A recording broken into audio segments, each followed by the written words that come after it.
All right. I made a correction on the, I think it's on line 6 down here. Benjamin, can you go ahead and read that and translate it for us? Yeah, that was the one last week that we said that Bobby and I had some problems. I think we've got it corrected, though. I think the word is misspelled. So I think I sent that to both of you, the corrected file. If you didn't get it, I'm sorry. Okay. did you just remove the extra mu pretty much? Yeah. Okay. And that's 2 extra letters in the word. Okay. Yeah, doketa hati utoi egenanta homartoloi hati tota lepanthasin. Like I said, I had a hard time coming up with anything for this.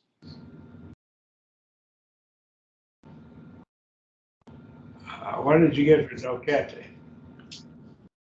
I said y'all think. Okay, you consider that these are sinners, have been sinners, because these suffered.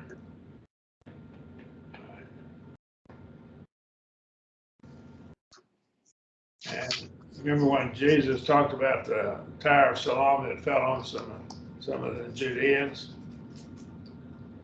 Okay.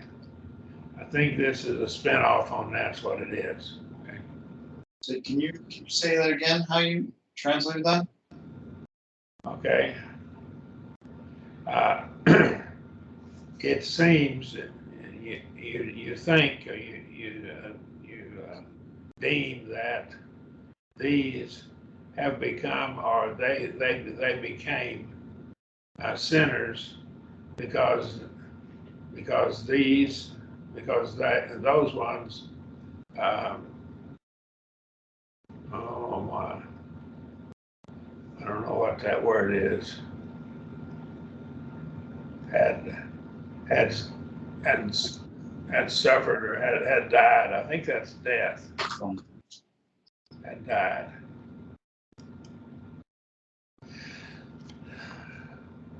Good, look that word up. So y'all consider or think that these became sinners because those suffered? Yes.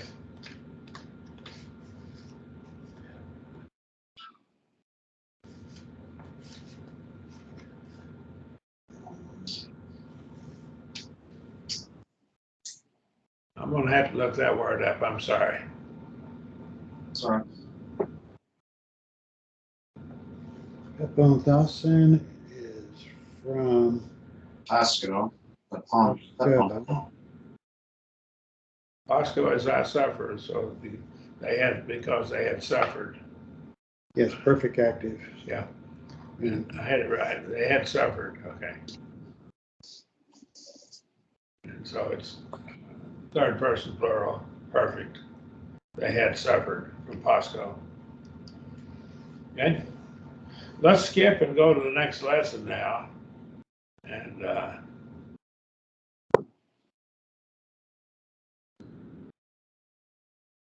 we kind of introduced this a little bit last week in our introduction to it. And it's gotten too large. I'm going to have to reduce it.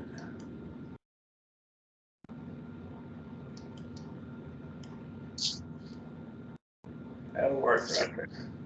We're looking at the pluperfect tense. The old English grammar books used to talk about a pluperfect tense in English, but they kind of quit using that term. The pluperfect is the past perfect tense, pretty much the same, similar at least to our English past perfect tense. It's made from the fourth principal part from the perfect stem, And if the perfect had a comma sign, the pluperfect will have it. So it's going to follow along. If whatever word required a comma in the perfect, will I have a comma in the pluperfect? And the difference in them, if you'll look down here below, we'll look at this in just a minute. But the connecting vowel is epsilon iota A, and the endings are the secondary endings, right? In addition to the reduplication, and I'm going to highlight it down here so you can see the reduplication. I don't know what. In addition to the reduplication that I highlighted there, we have an augment at the beginning. So augment. So the reduplication would be the mark of a perfect tense, and the augment would tell you that it's in the past tense. So it's a past perfect. So it's just like the perfect, except it has a reduplication, or it has the augment, I'm sorry. So when you look at it, it's going to look a whole lot like it, except it has an augment on the front of it. Usually an epsilon, could be an eta, depending on what the first letter was. There's some rules for that. But right here, I had loosed. And what this is, and we'll look at it here in just a minute, but what this is, it looks over in the past and picks something up in the past. And it was true in the past and will continue to be in the past for some period of time in the past. It was true. It's not guaranteed it's true now. Now keep that in mind. It's not a guarantee that it's true now. It's only saying it was true in the past and continued for some period of time in the past to be true. And this, I believe, is one of the keys to explaining a problem in the 7th chapter of Romans. But we'll look at that perhaps next week after we've gone through this a little bit more thoroughly. Okay. All right. Notice we don't have an infinitive for it. The infinitive would be accomplished, and the structure of the infinitive would be accomplished. Remember, infinitive won't have time in it. So the pluperfect infinitive that would go with it would be the perfect infinitive. So we don't have a pluperfect infinitive. So that's why there's not one here. Remember, the imperfect tense didn't have an infinitive either, because its infinitive would be the same as a present tense infinitive. So present infinitive covered both of those, both the perfect, both the present and the imperfect. And right here, the perfect infinitive would cover the pluperfect as well. Any questions there? Question. Yes. So in that first paragraph, it says the augment is usually dropped in the New Testament. Well, yes. So how do you determine the difference between perfect and pluperfect? They will have a little bit different ending, I'm sorry, right here, than the perfect. The endings right here and there, if you go back and compare to the perfect, these endings are a little different. Gotcha. That's how they're going to tell. And then one more question, if you don't mind. No, go ahead. So how do you translate to English the difference between the perfect and the pluperfect? Okay, the pluperfect was, he was being, Abraham was being the husband of Sarah in the past. He was being, or he had been and continued to be for some time, or the results continued. It's not the same as the imperfect was being, but well, I had come right here is an example of this. This is from Erchomai right here, and I had come. So here we have here, I had loosed, you had loosed, he had loosed. And so the loosing occurred in the past, but it's not necessarily continuing today. That's the difference between it and the perfect. If it were perfect, and he said, I had loosed, and he had the perfect tense, it would have been loosed and it's still loosed. Whereas the pluperfect, when the loosing occurred and we're not guaranteeing it's continuing now. Right. I think I understand the difference. I think I just like there for loosed, it says I had loosed, but that's the same translation as the perfect. Yeah, that makes it harder. It's harder to put it in English. Yeah. It's one of those problems. And that's where we get into trouble with the one verse there, and it's pluperfect there in the 7th chapter of Romans. I'll get to it later. Try to do that next week. But then we'll try to, well, after we've gone through this, perhaps we can make more sense out of that verse. It really, the pluperfect tense really makes it real clear what he's talking about. When Paul talks about himself, apparently about himself, okay? But, and I had gone or come, this is from Erchomai, and Eluthan,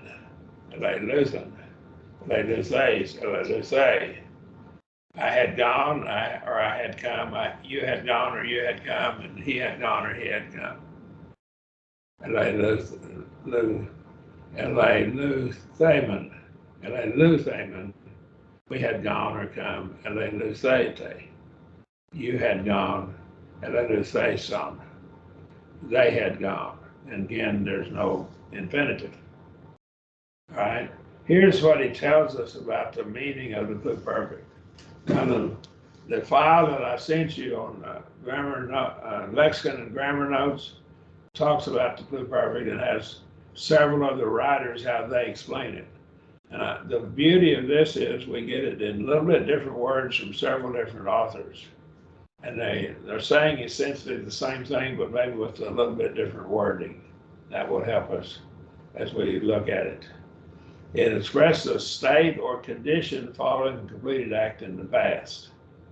Completion being affirmed up to a point in the past. And I think when we look in Romans 7, it becomes real clear. And that's the problem with explaining that verse, because people get some wrong impressions from it. But it's pluperfect tense. And so we'll look at it next week. I will email you and tell you what verse.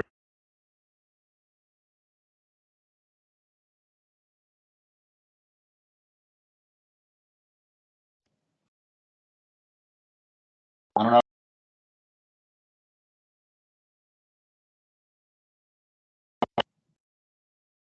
I don't know if it's me, but I think the audio just cut out.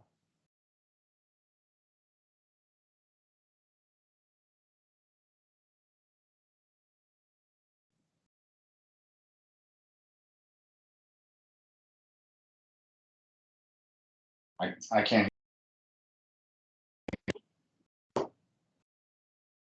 can't hear anything, and it keeps muting my microphone.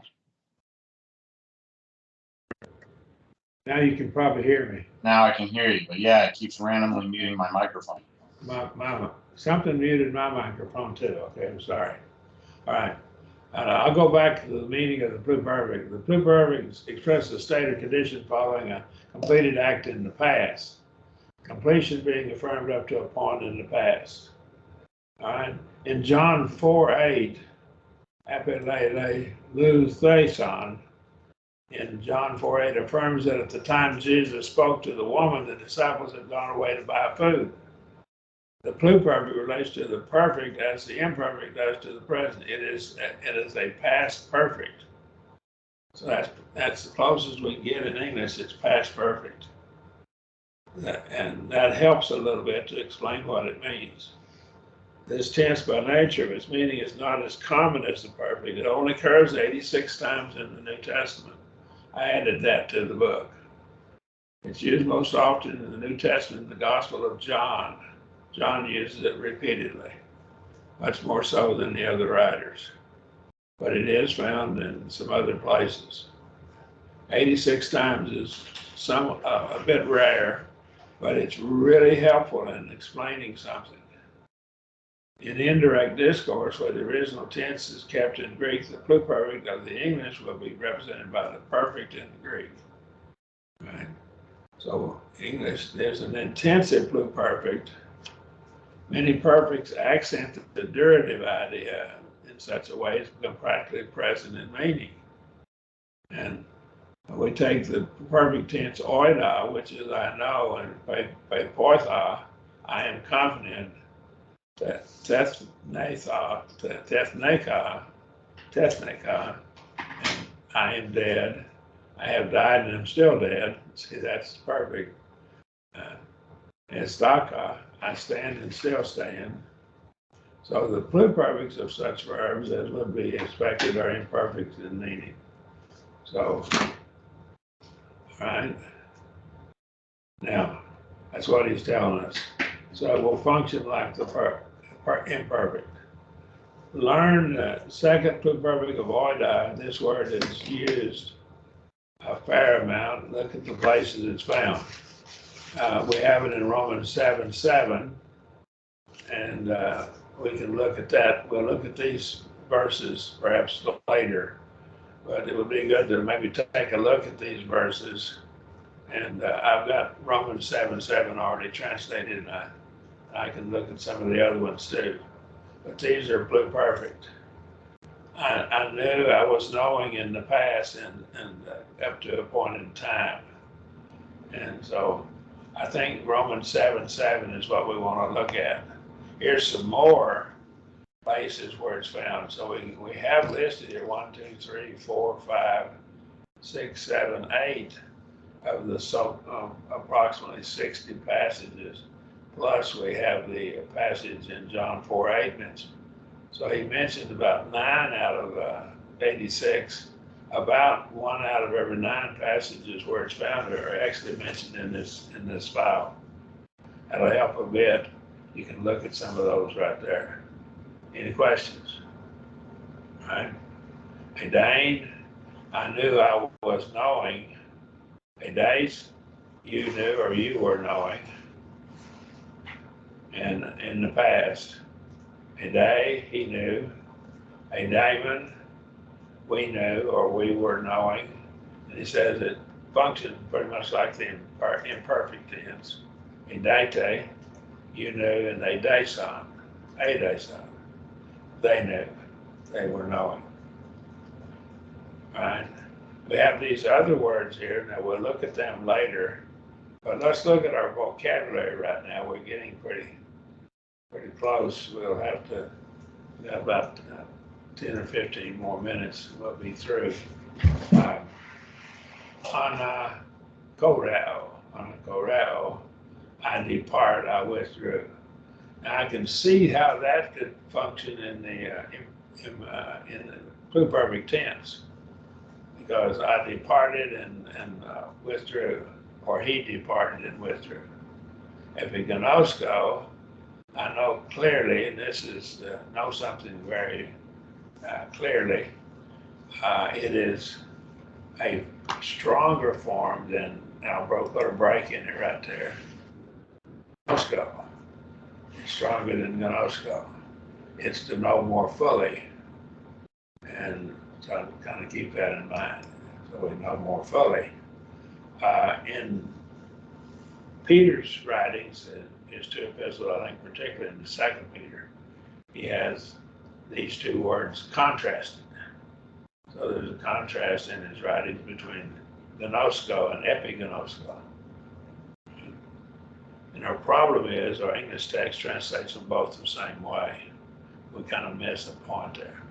But this is a word that could fit in really. I had spoken in the past, and so we could see was speaking in the past, right? A day, it's an adverb already. A dane, pluperfect of oida, I knew. So you're going to see it down here in this. Optasia, and probably an optician. This word probably comes from our English word optician, optometrist probably comes from this root word. Piazzo, I seize.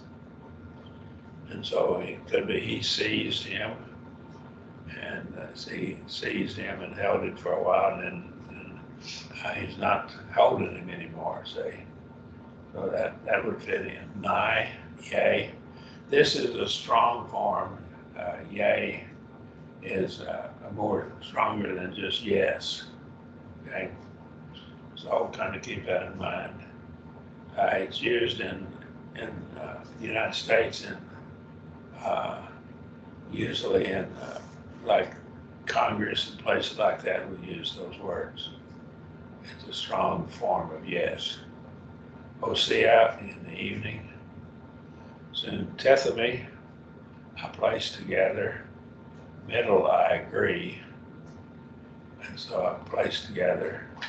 Soon is with, and tethemy is the set or place. Peyron, beyond, on the other side. Usually it looks to the east. To the Jews, they would look to the east. Beyond the Jordan would be over on the east side of the Jordan. Although the word beyond itself, it doesn't mean east in Greek, but it did in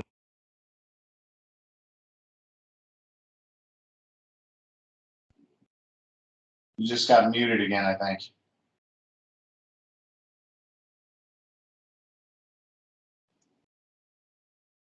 And I keep getting muted as well over and over again. I don't know what I have to do then. Is there a keyboard button or something you're clicking? Is there a what button? Maybe a keyboard button if you're hitting a shortcut or something. No, I'm not taking a shortcut, I'm just using my mouse. Oh, okay. Just rolling, but the roller of my mouse to go down. I'm not touching the keyboard at all.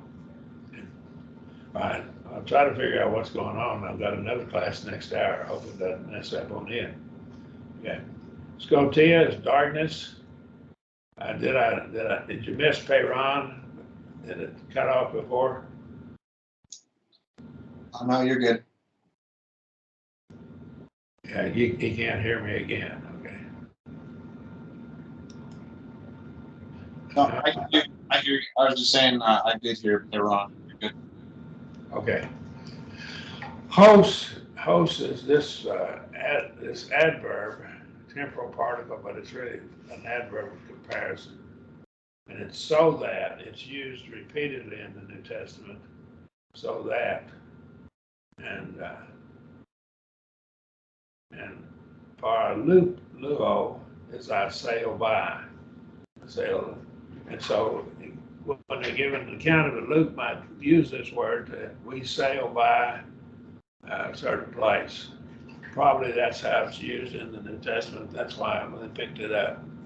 Right? Other questions? All right. Now,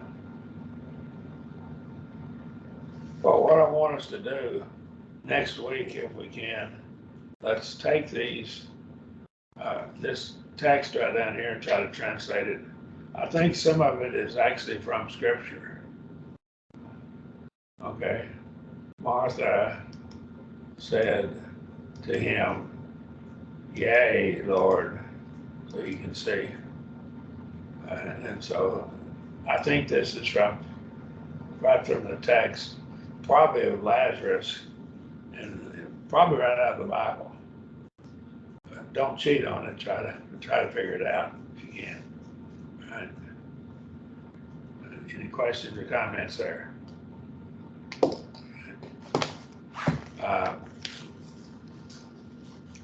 Let's just take a look. And well, we got seven after. I would like to take a look at Romans 7:7 and take a look at it here. I'm going to bring it up. You can't see that file yet. I'll let you get out of it. Get out of this file. Stop sharing.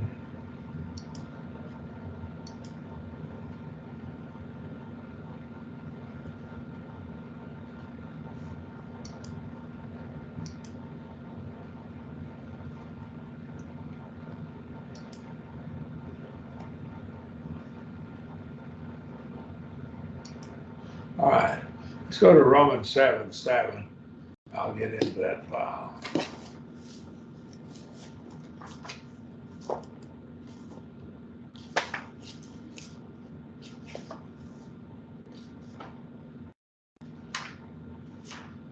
This is the passage that we get into here. You can look at the Byzantine Greek text, and it'll have the Strong's numbers and more information about them. Okay.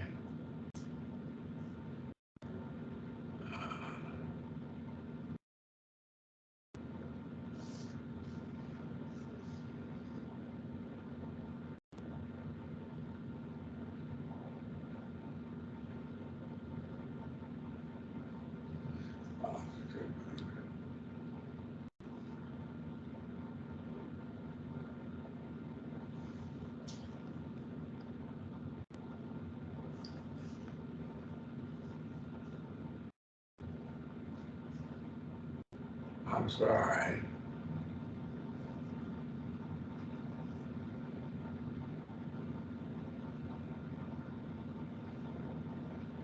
There it is.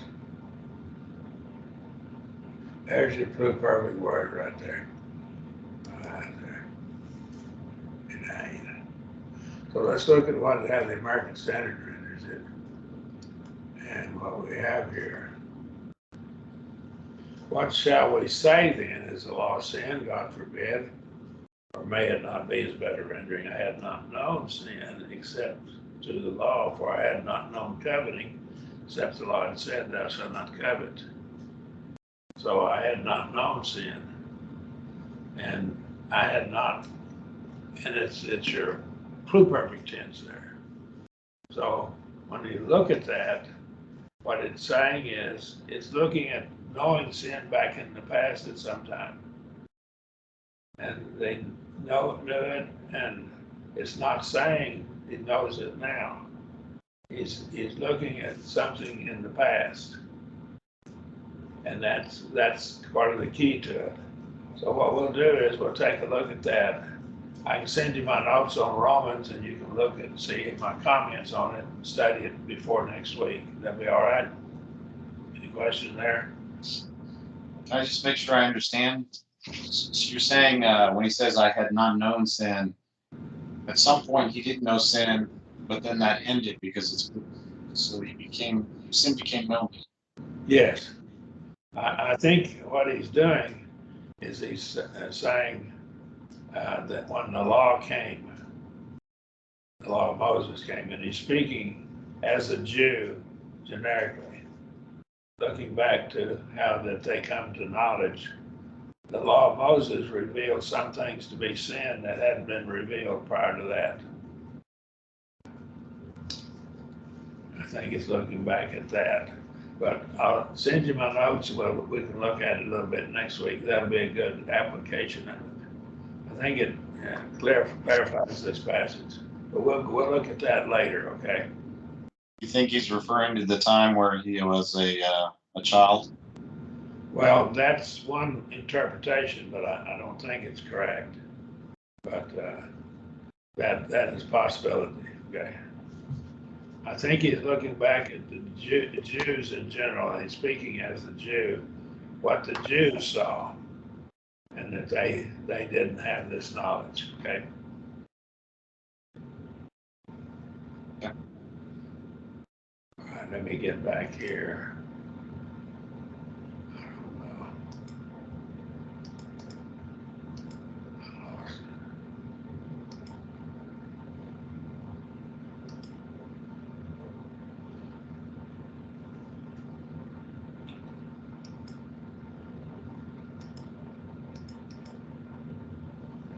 Well, are you still there?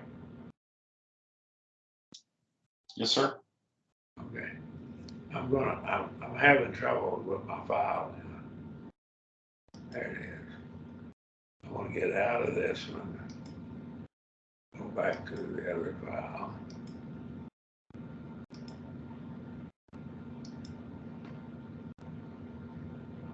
There we are. I think I've got the file back. But I think it would be good if we make an application or two these passages right here for next week. So we'll try to look at these passages. I'll highlight them here. Those passages right there for next week. And we could, if you want to, there's some more passages up there in Acts, right up above it up here. We could look at all those passages and make application of them. Why don't we do that for next week?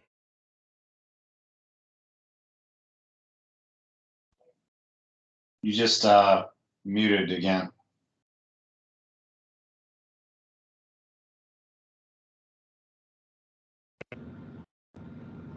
I can hear you. You can hear me now, sure. Yeah, it just muted me again. It's almost like when you go back and forth between the document and something else or something. Well, maybe my mouse is hitting the mute whenever I go across it. Yeah, that could be. But it's also muting everybody else. There is a way with Skype to mute all participants. I have a feeling that's what you're doing somehow over there.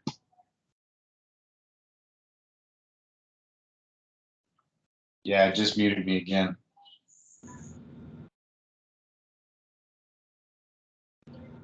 Maybe they want me to buy a copy that's not free.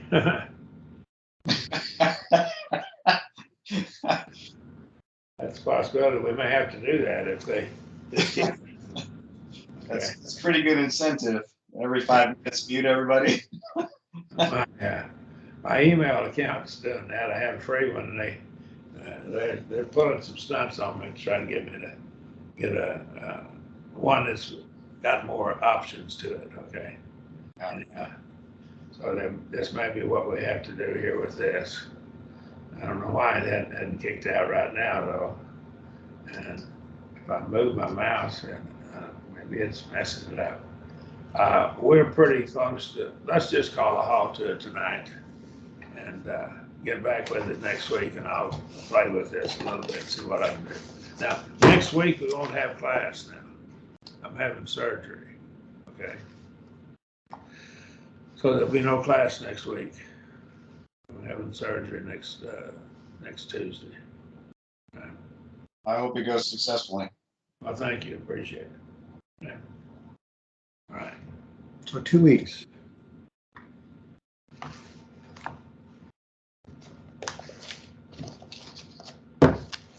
Might give me time to catch up on my